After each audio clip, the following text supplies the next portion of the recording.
The Central Michigan University New Music Ensemble put out a call for scores. The listing reads, "Works must be for open or unspecified instrumentation. Scores will not be considered if they require specific instrumentation. Works must be for a minimum of 3 and maximum of 15 players. There is no maximum or minimum duration, but preference is given to works between 5 and 15 minutes in length. Works may include fixed media."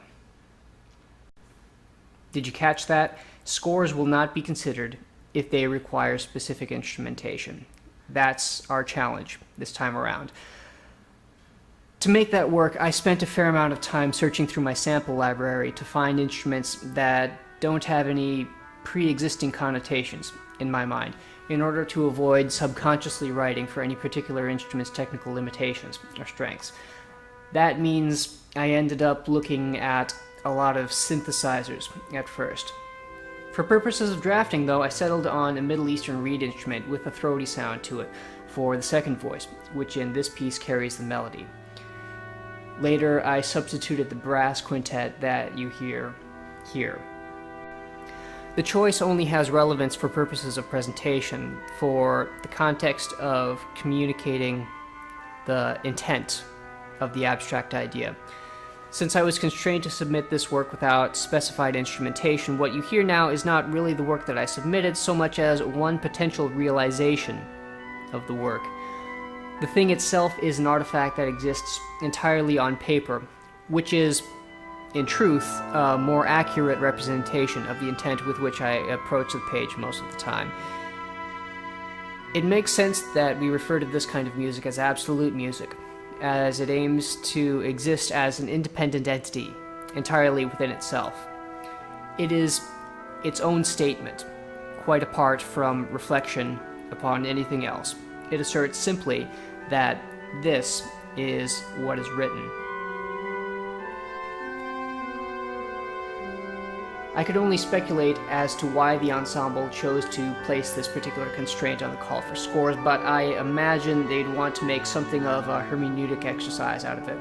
As performers, musicians typically expend much of their creative effort in interpreting the pages of inaccessible writers, be they long dead or just hopelessly distant.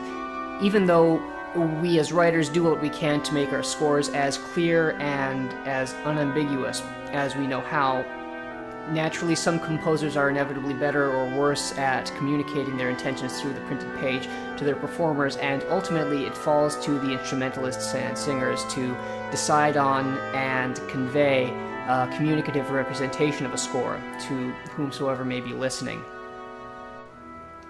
To add, then, the prohibition against specified instrumentation, I suppose, at once compounds and enriches the burden on the performer. By willfully taking an integral compositional decision out of the hands of the composer, the performer is forced to take responsibility for the success or failure of his own judgment, with which he supplants that of the writer. It affords an opportunity to diverge from the voice of the writer and advance some other priority, some other initiative in its place. To turn to the practicality of the matter, though, this piece of music, to my mind, must be about strong voice leading and strong counterpoint, and not about the technique, because we don't know in what mechanical context it may eventually be realized.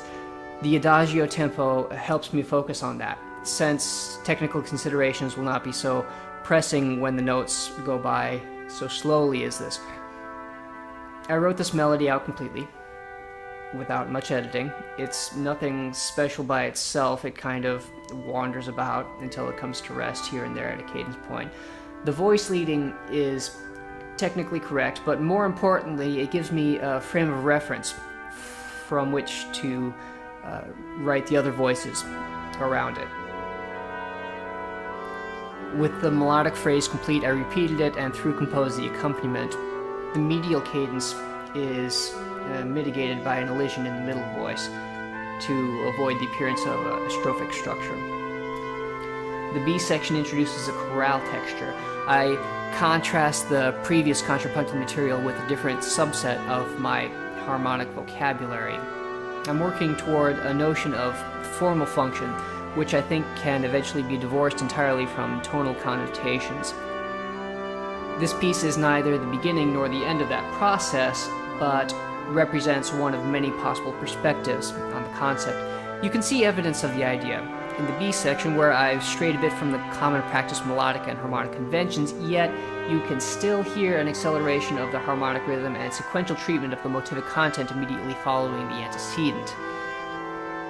If those characteristics remind you of a periodic phrase structure as it approaches its terminal cadential formula, then you can see where I'm coming from.